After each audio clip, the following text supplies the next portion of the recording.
My name is Neil Carter, and you're listening to the Godless and Dixie podcast. For more thoughts about the challenges facing a former evangelical still living in a highly religious environment, visit godlessanddixie.com.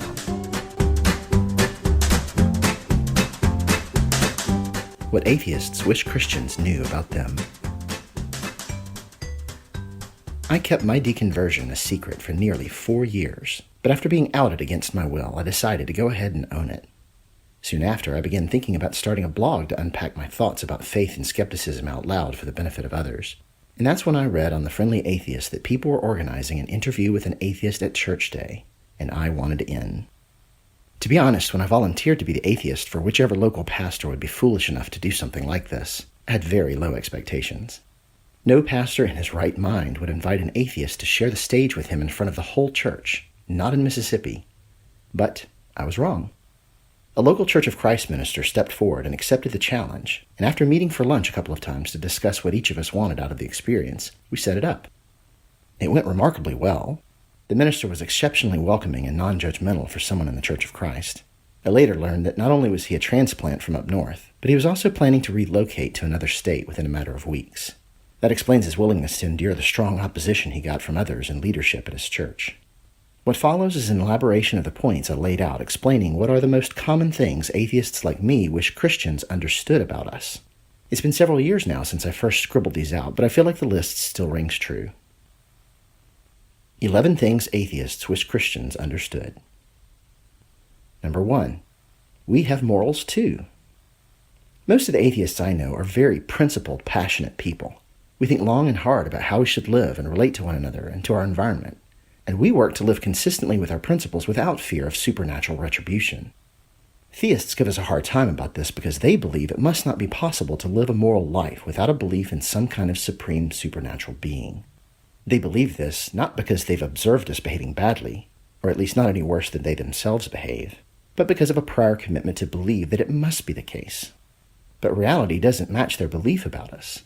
Internationally, those countries which are most secular and which report the highest percentage of atheists and agnostics also have the lowest crime rates, the lowest incidence of mental illness, and they rate themselves the highest on all measures of happiness and well-being.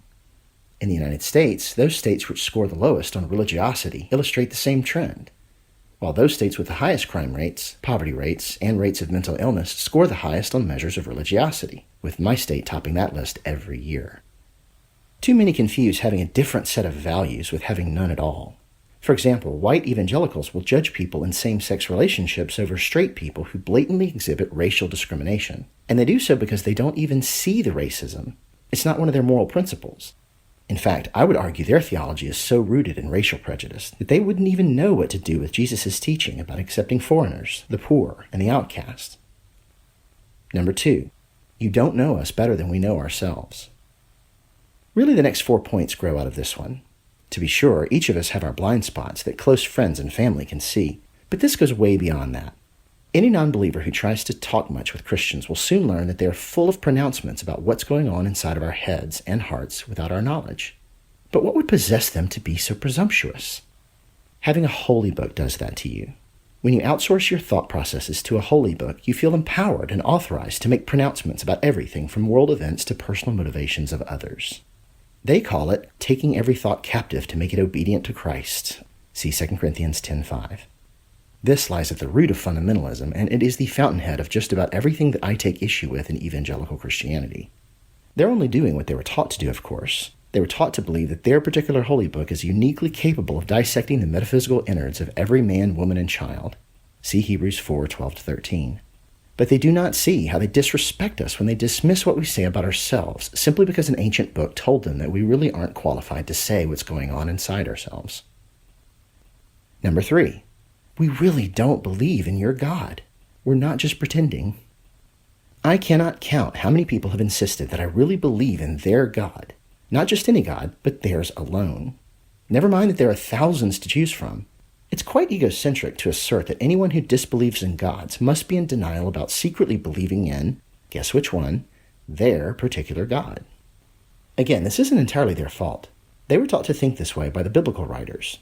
Paul in particular presumed to declare that even the primitive polytheists of his surrounding culture were closet monotheists, secretly holding on to a belief in the God of Abraham, even though they probably never heard of the guy. What's so frustrating about this is that our own voices get tuned out and our words are so completely disregarded because people believe that they have been authorized to tell us things about ourselves that even we do not know. But this is terribly disrespectful, and it does not nurture any kind of fruitful relationship.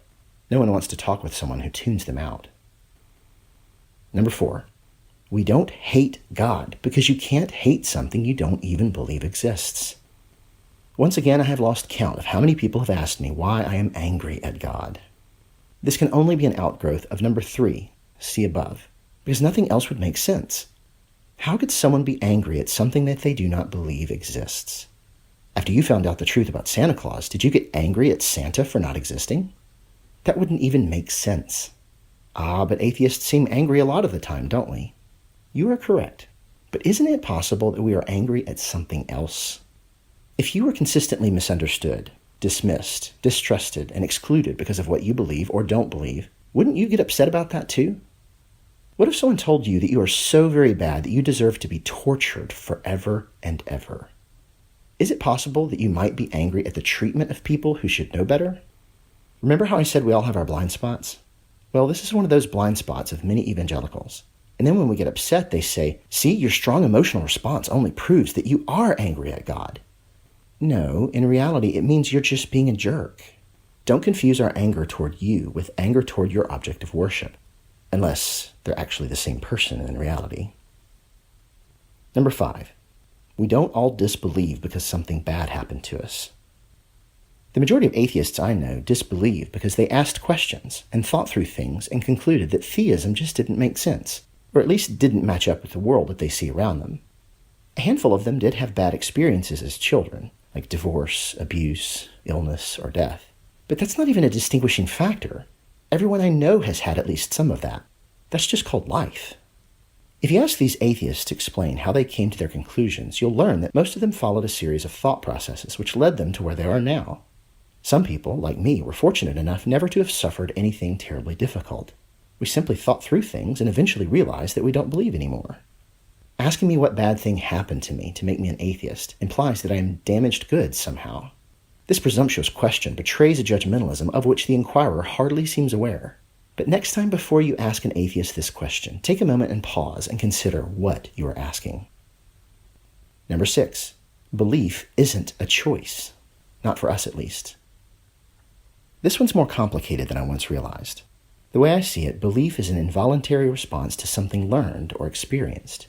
Just as you didn't choose to believe in your particular God, you were likely taught from your youngest days to believe that there is such a thing, so those of us whose minds changed about this matter didn't choose to disbelieve.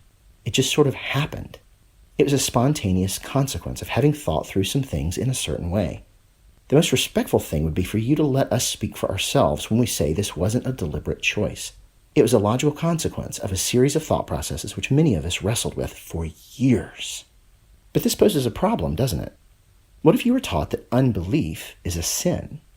What if your religion says that unbelief is itself a punishable offense? Now you're stuck with a dilemma. If belief isn't a choice, then it wouldn't be fair to cast atheism as a moral shortcoming, would it? No, it really wouldn't. But to evangelicals, it's simply unacceptable to suggest that the Bible, or at least their tradition's reading of it, would lead them astray. So they conclude instead that unbelief toward their religion's claims must be a willful act of disobedience rather than simply an intellectual disconnect. This totally changes the way you relate to us, doesn't it? Something to consider. Number 7. Many of us were Christians once too. This point is directed more toward Americans. Being raised in the United States greatly increases your chances of growing up Christian, and growing up in the Bible Belt almost guarantees it. But people forget this, and they assume that our atheism simply must be the result of insufficient exposure to the Christian message. Then they proceed to tell us all the things which mean so much to them, reciting Bible verses and sharing stories, watching to see if this stuff affects us the same way that it affects them. But for so many of us, we've really heard it all. Many of us have even been responsible for teaching it to others, sometimes even to whole churches. The problem isn't a lack of exposure. We really don't need just one more great Bible verse quoted to us, nor do we need to visit one more church. Yes, I know yours is wonderful. And we do not need one of your favorite theological points explained one more time. But it's by grace. Isn't that great? It's a relationship, not a religion. The truth is, some of us actually understand the Christian faith and the Bible better than the majority of Christians do. And we didn't study it as outsiders. We were insiders. We initially heard the message through believing ears, and we spent many years living that way. I know for many people it nullifies decades of sincere devotion if you later change your mind and no longer believe. Many cannot accept their experience was sincere. To do so would throw them into intolerable cognitive dissonance.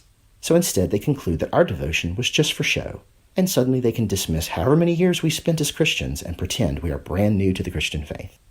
I suppose you're free to do as you please, but do not expect people like me to feel understood.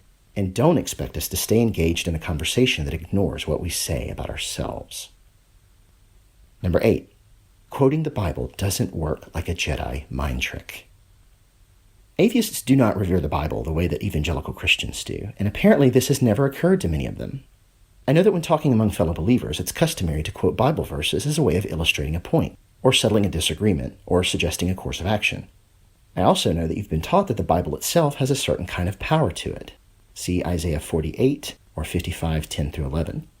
But for us, this is rather circular, and it just doesn't carry the weight for us that it does for you. So it strikes us as mildly entertaining when you quote Bible verses at us expecting something to happen. Perhaps it works on you. It does not work on us. Number 9, we don't worship the devil. Why do we have to clarify this at all? For some reason, it's harder for people to accept that we don't believe in the devil than it is for them to accept that we don't believe in any gods. Thinking back to my youth group days, I still recall hearing Satanists and atheists being lumped together in the same category, so I guess it's no surprise people get them confused. It all belongs to the Christian universe, though. The character of Satan is completely unbelievable to us. He's just not a convincing character. He's so two-dimensional, bent solely on destruction and malice, like one of those cheesy villains on straight-to-video kids' movies. You know the ones I mean, the ones with talking dogs and cats or whatever. Who writes this stuff anyway? And how old are they? At least movies for grown-ups give complexity to the villains so they're believable. Even members of the Church of Satan are mostly kidding. It's a parody religion, a gimmick created to challenge those who are determined to force their own religion onto the rest of us through hastily approved legislation. Try to take them with a grain of salt, please. It's satire. Number 10, hell doesn't scare us because we find it absurd. I've already written about this in another post, but I'll sum it up here as well. Because we don't believe in spirits or ghosts or life after death, neither heaven nor hell are believable things for us. So it's no use trying to use hell to frighten us into something. I don't know what. I don't see how you can be scared into believing. I'm amazed that the idea remains popular in a religion that champions grace and mercy, and which insists it's an invitation to a loving relationship. And yes, I've read the same verses about the coming day of judgment, but there are several problems with this whole concept. Number 1, eternal punishment for temporal actions doesn't make sense. The punishment doesn't fit the crimes. Number 2, there's nothing to learn in hell because you never get out. It's a punishment without a purpose. Number 3, there's considerable confusion about the physicality of such a place. Are we talking bodies burning here? Do they keep regenerating so they can keep burning? It seems the Bible can't make up its mind. Number 4, Jesus paid it all, they say, except some of us will have to pay too. And while it will take all eternity for us to pay for our 70 years of sins, Jesus paid for the sins of billions of people over a 12-hour period one Friday. And 5, don't even get me started on Pascal's wager. Some other time, perhaps. Number 11, not all of us are anti-theists. This one got me into some hot water with other atheists. I still stand by my self-description, which is that I am not an anti-theist. I'm more of an anti-fundamentalist. I will add, however, that since the time that I did this interview, I've seen enough to change my posture toward evangelical Christianity, becoming more antagonistic than I once was. Because so many of my personal relationships are with evangelicals, I still care a great deal about trying to strike a balance between honesty and respect for our differences of belief. But some beliefs are just harmful, and I'm learning the value of speaking up about those. So if I had this talk to do over again, I would have addressed that last point a bit differently, and perhaps would have made it sound less like I don't think there's value in what the public critics of religion are about.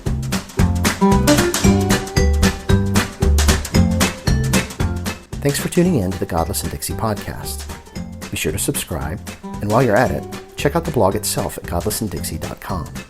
If you're helped by what you've heard and would like to help me keep doing what I'm doing, You can become a sponsor through visiting patreon.com/godlessandDixie.